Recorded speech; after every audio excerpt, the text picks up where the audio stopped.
Vou começar com o Poit dessa vez. A defesa do Bolsonaro provavelmente vai tentar distanciar a imagem do ex-presidente dado o ajudante de ordens Mauro Cid. Essa estratégia pode funcionar, Poit? Olha, Lu, obviamente é uma estratégia que eles estão apostando que vai funcionar. Então ela pode funcionar sim. Até porque, vamos lembrar, existe a chance do presidente não saber o que o Mauro Cid fez de errado ali. Imagina que um presidente da República, um governador ou alguém que tem um monte de funcionário debaixo dele não consegue controlar tudo que essas pessoas fazem. É lógico que a chance dele não saber o que a pessoa mais próxima do dia a dia dele fez, ela é menor. A gente não pode negar isso. Mas existe a chance do Mauro Cid ter feito algo errado e o presidente não sabia. Agora tem um risco. Ao presidente tentar se distanciar, o tanto que ele vai se distanciar pode deixar o Mauro Cid na fogueira. E aí o Mauro Cid, inclusive, trocou o advogado e parece que o advogado que entrou agora para defender ele é um advogado especialista em delação premiada. Pode ser que ele esteja pronto para contar alguma coisa ou para negociar com o Ministério Público e aí fica ruim para o presidente Bolsonaro. Portanto, não tem jeito dele estar numa situação confortável. Nessas horas, eu sempre falo para todo mundo, rapaz, quer ser político?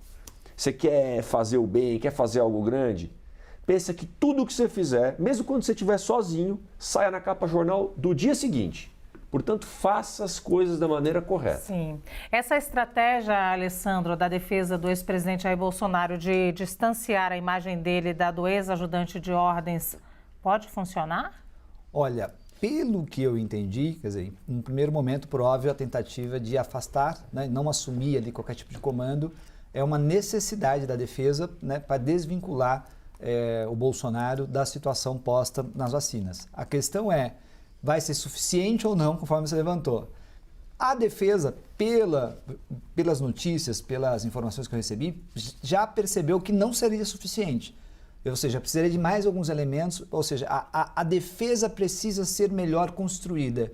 O que significa isso? Significa que agora eles querem fazer também um conjunto de argumentações de ordem técnica na defesa do Bolsonaro. Ou seja, questões processuais, levantar outros elementos para tentar plantar uma insuficiência de provas. Ou seja, olha, tinha indícios ali, mas não é suficiente, ao menos na esfera penal, para você ter uma condenação do Bolsonaro na justiça. Então, isso me parece ser uma estratégia inicial, até porque eu acho que não tem muita solução para eles, né? A outra solução seria ele dizer que, olha, tinha o comando, bom, ele teria que inventar alguma outra coisa diferente disso, e não é fácil você fazer isso. E, como disse Poit aqui, há um medo também do outro lado, troca de advogados, a gente pode falar um pouco mais daqui a pouco, existe esse medo também de alguma forma, né? E a gente precisa lembrar que o que está sendo analisado aqui é um comportamento específico vinculado ao Bolsonaro. E eu vou falar daqui a pouco na minha réplica.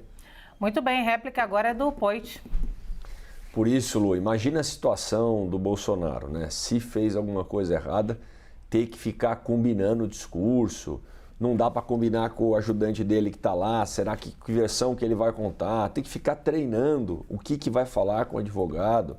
Gente, é o que eu falo para sempre, se alguém vem se consultar comigo, né, olha, eu não sei o que eu falo nessa situação, pô, é uma situação muito difícil, estou pensando em montar, fale a verdade. Não tem nada melhor do que falar a verdade, do que dormir com a cabeça tranquila no travesseiro, sabe, do que ter todas as coisas que você faz, mesmo quando está sozinho, você não deve nada para ninguém. Tem uma frase boa que eu gosto, Lu, saiu numa propaganda uma vez do Michael Phelps, joguem lá. Tá? Vou traduzir ela.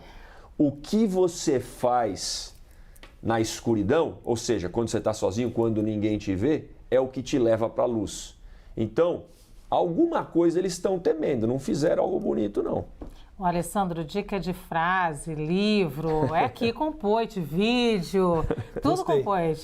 Anota aí, anotem. É a tua vez, Alessandro, a tua réplica.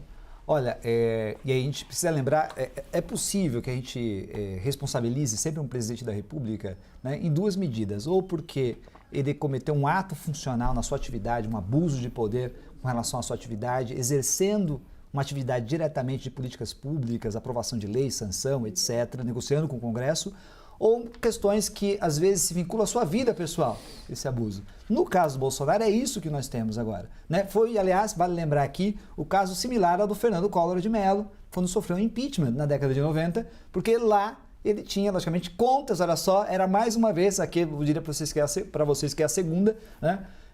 É uma questão de pagamento de contas. A gente precisa lembrar do Fernando Collor, de sua casa, inclusive, e outras contas particulares que eram pagas com um caixa 2, caixa 3, eu não me lembro aqui exatamente, mas eram pagas por assessores e por tesoureiros de campanha. E aqui, mais uma vez, a situação parece similar a essa.